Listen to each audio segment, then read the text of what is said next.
Assalamu alaikum wa rahmatullahi wa barakatuh. Hordoftoota Oromoo Cultural Food nagaa keessanii bakkuma jirtanitti nagaan kiyya isiniif haa baay'atu isiniin jecha ar'amootu waan haaraa qabadhee isiniif dhiyaadheen jira. Wanti haaroon sunis maal jechuun keessan hin oolu akkaataa faxiiraan itti hojjetamu arra isiniif qabadhee dhufeen jira. Faxiiraa yookaan mulawwaa namni isa hin jaalanne hin jiru. Keessattuu kutaa Harargeetti nyaata beekamaa yookaan immoo nyaata baay'ee jaalatamuudha. Ciree irratti nyaata xocheedha kan namatti hin ulfaanne jechuudha. Baay'ee nyaata mi'aayaa ta'edha. Kanaaf anillee qabadhee isiniif dhiyaadheen jira. Har'a faxiiraa waliin hojjanna. Inshaallah yeroo biraa nyaata biraa qabadhee isiniif dhufa. Kanaaf Oromoo Cultural Food subscribe gochuudhaan maatii ta'uun irraanfatinaan isiniin jira. Nyaatawwan aadaa Oromoo asirratti hojjechuudhaaf inshaallah yeroo kamuu jajjabaannee kan itti fufnu ta'a. Haala mijeeffannee kan hojjennu ta'a. Har'aaf faxiiraan akka itti hojjetamu tartiiba isaatiin duraa duubaan hordofaa isiniin jedha.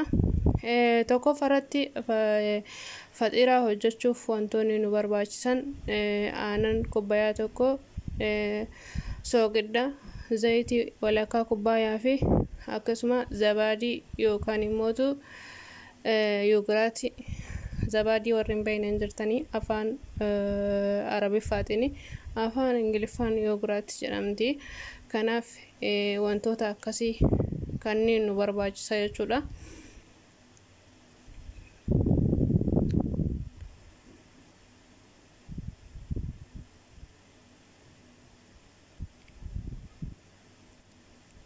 Kun zayitiidha.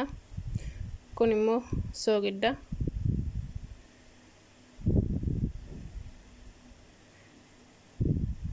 Inni kunoo zabaadii yookaan yoogiraat isiniin jedhisanii.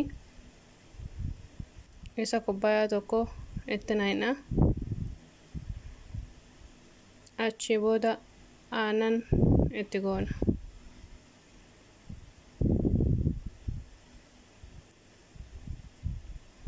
San booda zayitiidha.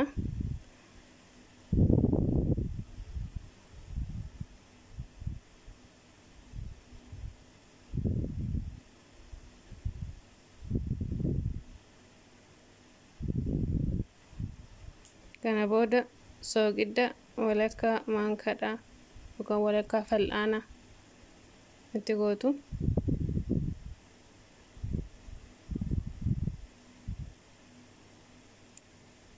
Achi booda duqeetii yookaan daakuu qamadii kubbayaa 5 itti gootu.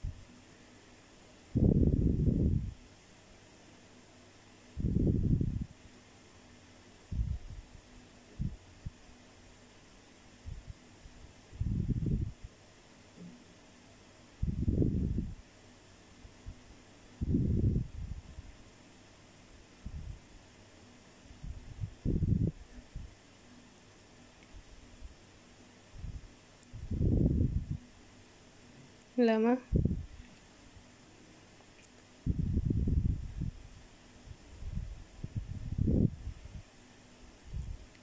sadii,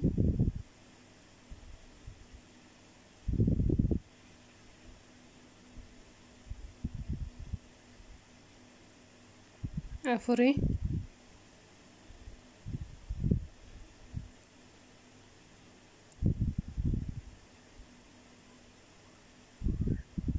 shan. Kana booda harkaan sirriitti laaffistu. Sirriitti harkaan waliin dhooftu jechuudha. Akkuma nama lixii kanneen laaquutitti sirriitti harkaan laaffistu. Walitti deebina sirriitti wal nyaachisee deebi'a. Kunoo walitti dachaanee jirra. Akkana fakkaata erga sirriitti laaqqamee jedhee lixii isaa hin jabeessitanis hin laaffistanis jiddu galeessa. Kun akkanumatti jiddu galeessa gootan. Akka yeroo yaastan isiniif yaafamutti jiddu galeessa gootanii ammaa fi sa'aatii tokko yookaan akkas maree kaa'een wantoota biraa qopheeffadha. Kun shunkurtiidha. Shunkurtii in cicciraa. Achi booda qaaraallee ni cicciraa jechuudha. Kuno shunkurtii cicciree qaaraa cicciree wantoota biraallee yoo barbaadan itti dabalachuu dandeessu. Kun immoo killeedha.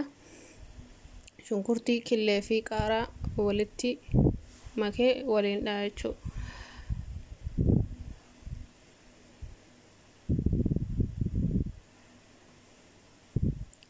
Shunkurtii kanatti mootu soogidda itti goosu.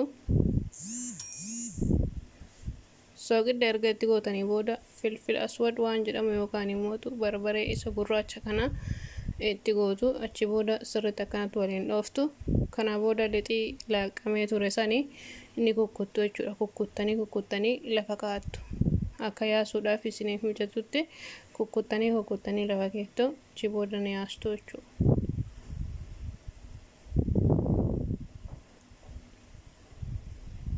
Amma kinoo asirratti akkanatti yaastanii yeroo sirriitti yaastanii jettan dhadhaa yookaan zayitii itti dibdanii akkasitti martanii achi keettu.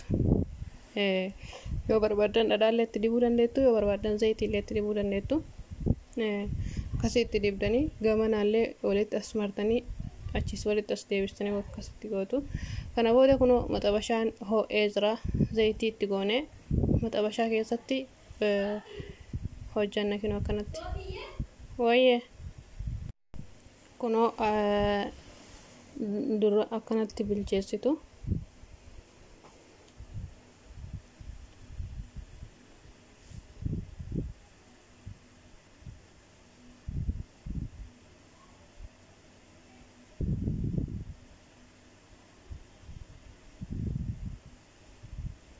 Hunduu haaluma saniin bilcheeffama. Zayitii jala qicanii gubbarraallee dhiqeettu. Kun akkanatti bobbokokee bilchaata.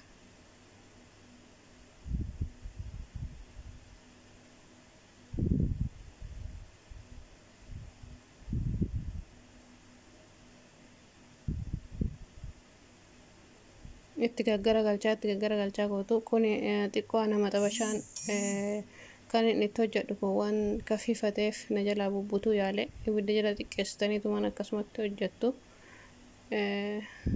Kun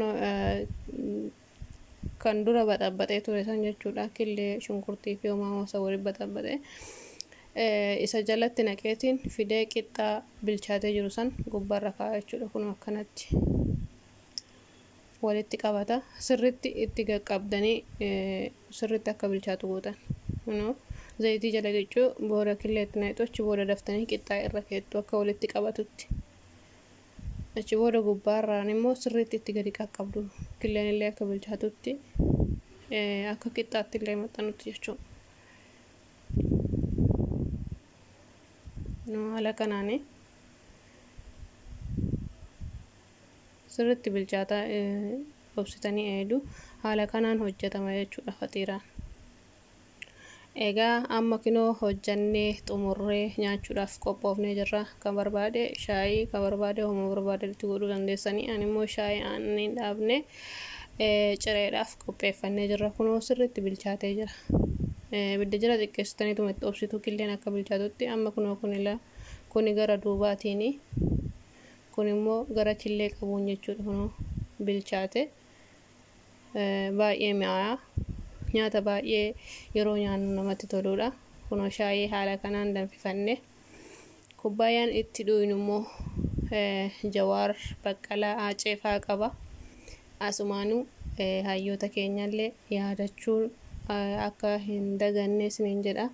Asumaan wal yaadachiifna. Faxarri keenya kan har'a kana fakkaata. Yoo isinitti tole like, share, subscribe godhaa isiniin jenna. Hordoftoota Oromoo Cultural Food baay'ee isin jaalanna. Viidiyoo keenya subscribe gochuudhaan like, comment gochuu hin dagatinaa.